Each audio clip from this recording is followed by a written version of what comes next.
ان کے پاس جو ہے علم کا انکار نہیں ہے. علم تو بڑی عظمت والی شے ہے. اور یہ جو آیت کریمہ میں نے پڑھی اس سے پہلے بھی پڑھی گئی. اس میں کیا ہے؟ علامہ بزاوی نے اس کی دو باتیں لکھی ہیں، اس کی دو قراتیں بیان کی.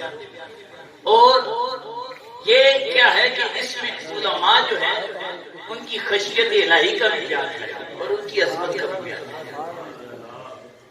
انہوں نے کہا کہ اگر اس میں جلالت کو منصوب پڑھا جائے جیسا کہ معروف قرات ہے انما یخشی اللہ، یہ پڑھا جائے نا تو پھر یہ ہے کہ جو اللہ سے ڈرتے ہیں نا وہ کون لوگ ہیں؟ وہ اہل علم ہیں.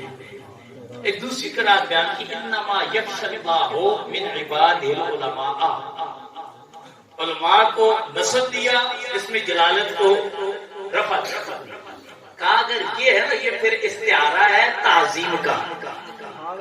اللہ عظمتیں دیتا ہی انہیں ہے جو اہل علم ہوتے ہیں. اور پھر علماء نے کو یہاں پر بڑی عظیم بات کی فرمایا فمن کان اعلم باللہ، کہ جو سب سے زیادہ اللہ کو جاننے والا ہے کان اخشع، وہی سب سے زیادہ خشیت والا ہوتا. اور ہم استاد گرامی رہے جب سلم پاٹ بیٹھے ہوتے ہیں دیکھو قاعدہ بیان کیا تھا. انہوں نے کہا تھا کسی قانون یا میگزین کا اگر یہ جاننا ہو نا کہ یہ قانون درست ہے اس کا عکس نقیز بنی عکس بنا دو تو تمہیں پتہ چل جائے گا کہ یہ قاعدہ درست ہے.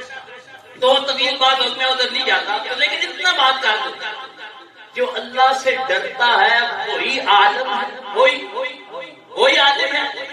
عالم کا پوری دنیا کا بھی اور رب کی معرفت کا اصل تو علم ہے ہی رب کی پہچان. اور جو ڈرنے والا وہ عالم ہے اور جو عالم ہے وہ ڈرنے والا. یہ بات ذہن میں رکھنا. اگر کہتا ہے میرے پاس بہت علم ہے اللہ سے نہیں ڈرتا پھر عالم نہیں.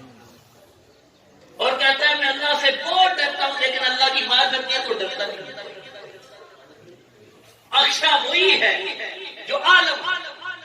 اسی لیے رسول اللہ صلی اللہ علیہ وسلم نے فرمایا انی اخشاکم للہ، کہ سب سے زیادہ اللہ سے ڈرنے والا میں ہوں اور سب سے عالم جو ہے وہ بھی رسول